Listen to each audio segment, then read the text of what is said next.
ബ്രേക്ക്ഫാസ്റ്റിന് ഇന്ന് ചപ്പാത്തിയും സാമ്പാറും ആയിരുന്നു കേട്ടോ ഉണ്ടായിരുന്നേ. സാമ്പാറിൽ എന്താ വെണ്ടയ്ക്ക ഫെസ്റ്റിവൽ ആണോ എന്നാരും സംശയിക്കണ്ട. സാമ്പാറിൽ എൻ്റെ ഫേവറേറ്റ് വെണ്ടയ്ക്ക, അതാ തെരഞ്ഞു പിടിച്ച് പെറുക്കി ഇട്ടേക്കുന്നേ. 10 മണിക്ക് ഇന്നലത്തെ കുക്കീസ് ഒന്നും തീർന്നിട്ടായില്ല കേട്ടോ, അതുകൊണ്ട് അത് തന്നെ കഴിച്ച്. എനിക്ക് ആ ടേസ്റ്റ് ഇഷ്ടമായിരുന്നു. ഉച്ചയ്ക്ക് ചോറിന് നല്ല സോയാബീൻ ഫ്രൈയും ഉപ്പുമാങ്ങ വറ്റൽമുളകൊക്കെ ചേർത്ത് ചതച്ചതും കിടക്കാച്ചിയും ഉള്ളിത്തീയലും ആയിരുന്നു ഉണ്ടായിരുന്നേ. തീയൽ എനിക്ക് സ്പെഷ്യലാണേ. ഇവിടെ എല്ലാവർക്കും ഇഞ്ചിക്കറിയോടാ പ്രിയം. ഈവനിങ് എനിക്ക് ഉള്ളിവടയും ചിക്കൻ കട്ട്ലേറ്റും ആയിരുന്നു കേട്ടോ വാങ്ങിക്കൊണ്ട് വന്നായിരുന്നേ. കട്ട്ലേറ്റ് കിട്ടിയെല്ലാം ടേസ്റ്റായിരുന്നു. അത്താഴത്തിന് ചോറും വെണ്ടയ്ക്ക മെഴുക്കുവരട്ടിയും മീൻ മുളകിട്ടതും ചക്കക്കുരുവും മാങ്ങിയ ഉണക്കച്ചെമ്മീൻ കറിയുമായിരുന്നു ഉണ്ടായിരുന്നേ.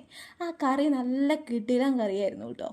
മധുരത്തിൽ ഹൈഡ് ആൻഡ് സീക്കിൻ്റെ 2-3 ബിസ്ക്കറ്റ്സും കഴിച്ചായിരുന്നു കേട്ടോ. കവർ കണ്ടിട്ട് മൊത്തം കഴിച്ചെന്ന് നിങ്ങൾ തെറ്റിദ്ധരിക്കരുത് ഗായ്സ്.